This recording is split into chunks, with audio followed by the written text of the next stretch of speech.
Shri K D Prasadan ചുമതലപ്പെടുത്തിയ പ്രകാരം Shri M S Arunkumar. Sir, മിനിസ്റ്ററോട് സൂചിപ്പിച്ചു, അടുത്തിടെ ആദരണീയനായ മുഖ്യമന്ത്രി ലോഞ്ച് ചെയ്ത ക്യാൻസർ ഗ്രിഡ് പദ്ധതിയെക്കുറിച്ച്. ക്യാൻസർ ചികിത്സാ രംഗത്ത് എന്തെല്ലാം മാറ്റങ്ങളാണ് ഇതുമായി ബന്ധപ്പെട്ടുണ്ടാകുക?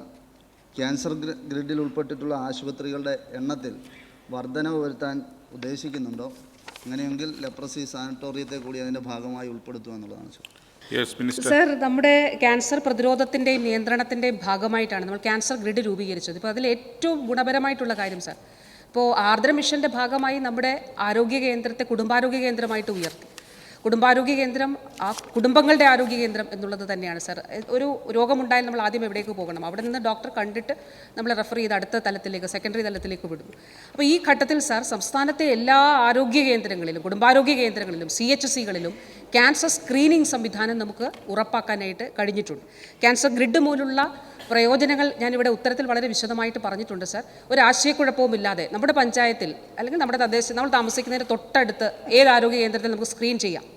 അതിനുശേഷം സർ എവിടേക്ക് പോകണം, ഒരാശയക്കുഴപ്പവും വേണ്ട. നമുക്ക് ഏറ്റവും അടുത്തുള്ള സംവിധാനം എവിടെയാണ്, പരിശോധനയ്ക്ക് എവിടേക്ക് പോകണം, അതുൾപ്പെടെയുള്ള വിവരങ്ങൾ പൊതുസമൂഹത്തിന് ലഭ്യമാക്കുന്നതിന് ക്യാൻസർ ഗ്രിഡ് സഹായിക്കും. 2 തലത്തിലുണ്ട് സാർ. ഒന്ന്, പൊതുസമൂഹത്തിന് പ്രയോജനപ്പെടും.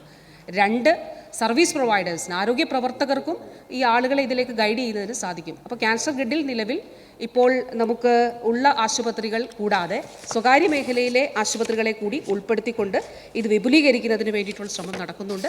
അതുപോലെ ഇത് ഡിജിറ്റലൈസ് ചെയ്യുകയാണ് സാർ. അതൊരു വലിയ പ്രവർത്തനമാണ്. അതിൽ നമ്മൾ കേന്ദ്ര സർക്കാരിൻ്റെ സഹായം ചോദിച്ചിരുന്നു, പക്ഷേ നമുക്കത് ലഭിച്ചിട്ടില്ല. അപ്പോൾ അത് ലഭിച്ചില്ലെങ്കിൽ നമ്മൾ ഈ പ്രവർത്തനവുമായിട്ട് മുന്നോട്ട് പോകേണ്ടതായിട്ടുമുണ്ട്.